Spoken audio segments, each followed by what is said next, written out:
cette chose que nous devons savoir sur les réactions du diable face à nos actions. Il faut bien écouter bien, le diable a toujours des réactions quand nous, en tant que chrétiens, nous agissons. Les gens ne savent pas, ils ne connaissent pas les humeurs du diable, ils ne savent pas son comportement, ils ne savent pas qu'est-ce qu'il fait. Donc tout le monde parle de Satan, du diable et tout.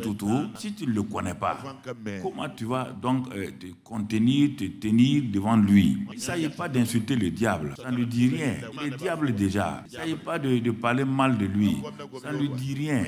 Il faut que tu saches que ce que toi tu fais là, quelle est sa réaction face à ce que toi tu fais, ce que toi tu dis. Si tu connais ça, ça va t'aider. Donc hier, j'étais là méditant, et puis après les choses sont venues, j'ai commencé à écrire dans mon carnet, j'ai commencé à écrire. Ce matin, j'ai repris ça, donc en tableau, j'ai regardé, j'ai dit, je vais vous donner ça pour que vous réfléchissiez, vous méditez dessus. Donc on va voir la première chose, le diable rit quand nous sommes préoccupés par nos soucis et occupés à les réaliser par nos propres forces. Il aime ça. Lui et son conseil, il rit seulement, il est content. Parce qu'il sait que cet homme ou cette femme-là va s'épuiser, il n'arrivera pas à son but. Je reprends. Le diable, il faut prendre les verbes là. Le diable rit. Ici, on commence par le verbe rire. Il rit. Quand nous sommes préoccupés par nos soucis, préoccupés et occupés à les réaliser par nos propres forces, il sait qu'on n'arrivera pas. Il est à l'aise, il rit. Tu vois, le mot est fort, il rit. Deuxième élément. Qu'est-ce qui va se passer? Maintenant, le diable sourit. Il rit. Maintenant, il sourit. Quand il nous voit faire nos propres plans, sans tenir compte de la volonté de Dieu. Écoute-moi. Il rit d'abord. Parce que tu as des soucis, il te bat. Mais, à un moment donné, tu commences à dire, tu dois faire ça, tu dois faire ça. Tout ça, c'est toujours toi qui décides. Tu fais des plans. Il y a des projets. Il s'arrête de rire, mais il sourit. Il sait que tu n'es pas dans la volonté de Dieu encore. Il sourit, simplement. Tu vois, il rit, il sourit. Le même verbe, avec un composé. Il sourit. Parce qu'il se pose la question, si tu vas continuer, dans quelle direction tu vas continuer? Tu comprends? Écoute-moi très bien. Ce sont ces choses qui bloquent. Ce n'est pas la prière, non. Ce sont ces choses-là. Quand il rit, il va te laisser dans la confusion. Quand il sourit, il va tout faire pour que ton plan là ne s'accomplisse pas. Mais s'il voit que tu avances, s'il voit que tu progresses, tu vas arriver, toi-même tu vas dire, j'ai fait les plans là, ça ne va pas. Tu commences à demander à Dieu quel est son plan pour ta vie. On arrive au troisième point. Le diable reste silencieux quand il nous voit commencer à méditer sérieusement la parole de Dieu. Il ne rit plus, il ne sourit plus. Quand il voit un chrétien prendre la Bible, s'asseoir régulièrement, comme Dieu a dit à Josué, il dit médite cette parole-là, jour et nuit. Parole ne s'éloigne pas de tes yeux, ni de ta bouche, afin que tu réussisses. Le diable reste silencieux parce qu'il voit que tu as pris la route du succès. Puisque Dieu dit que la méditation de la parole donc, va t'amener donc vers le succès. Ça, c'est Josué 1, verset 7 jusqu'au verset 9. Il reste silencieux. Maintenant, il est en train de comprendre quelque chose. S'il prend la Bible là, si on n'arrive pas à enlever la Bible de sa main, et c'est pourquoi, quand tu finis là, tu peux poser ta Bible jusqu'au dimanche prochain. Il reste silencieux et te regarde. Tu ne lis que ta Bible quand tu viens à l'église. Tu ne médites pas la parole de Dieu. Le diable reste silencieux pour t'observer et te regarde. Où tu vas aller. Et quand il regarde, il attend que tu fasses la quatrième chose. Si tu fais ça, il devient nerveux quand nous commençons à obéir à Dieu et à sa parole. Le diable devient nerveux.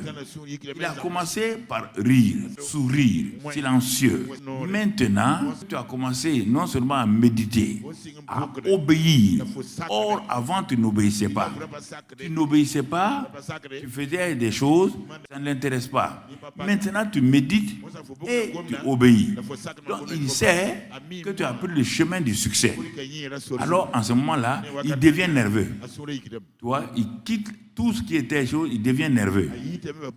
Parce qu'il se pose la question, si tu vas continuer ça, si tu vas aller de l'avant, progresser, parce que tu es arrivé à un point, il te reste 3 points où tu vas le mettre KO et il va tout faire pour arrêter l'obéissance.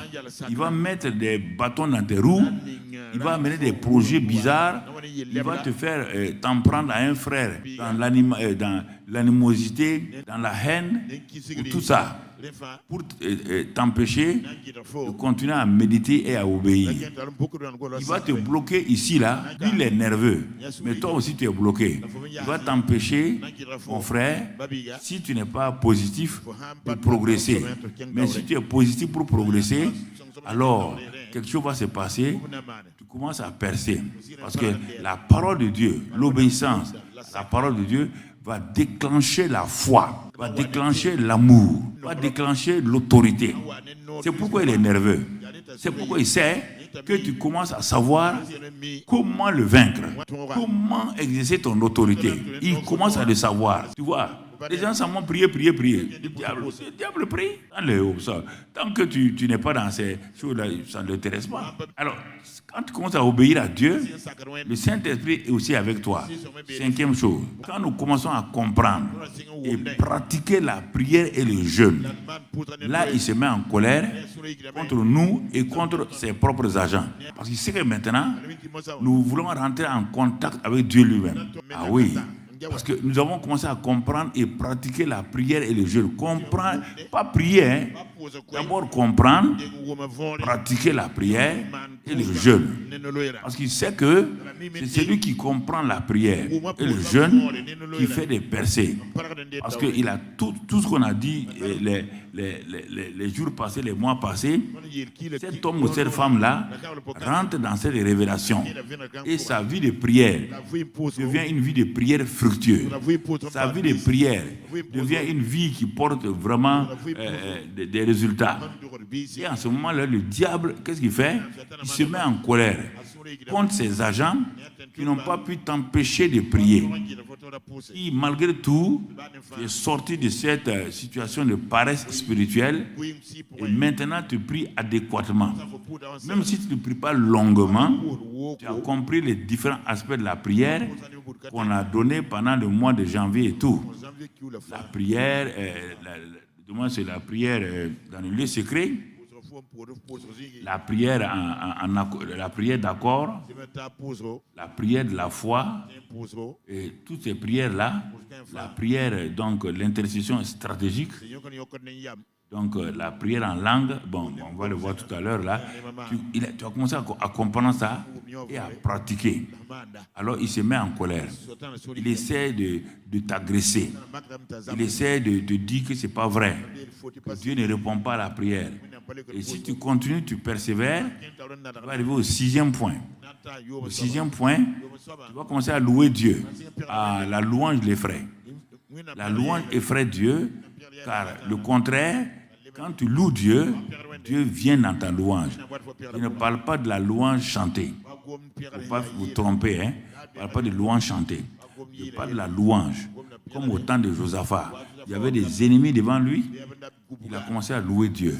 Comme au temps de Paul et de Silas.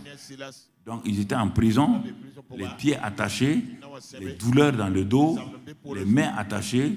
Ils ont continué à louer Dieu. Je parle de ça. C'est ça que le psaume dit là. Dieu habite dans la louange de son peuple. On n'a pas dit Dieu habite dans les champs. Il n'habite pas dans les champs. Voilà, donc il faut qu'on soit clair. Tu peux chanter du matin au soir, même le petit diablotin ne viendra pas. À plus forte raison de Dieu. Il faut bien comprendre les choses. Changer. Notre louange effraie Satan, le secoue, car il sait que la vraie louange, Dieu habite là-bas. Dieu habite là-bas. Le Dieu qui est en toi, c'est comme s'il se réveillait, comme s'il se mouvait, comme il rentrait en action. Mais là où il y a Dieu, Satan ne peut pas s'approcher. Il s'éloigne. Il va faire quoi? Et 7e chose, notre prière en esprit, en langue. Là, ça l'affole.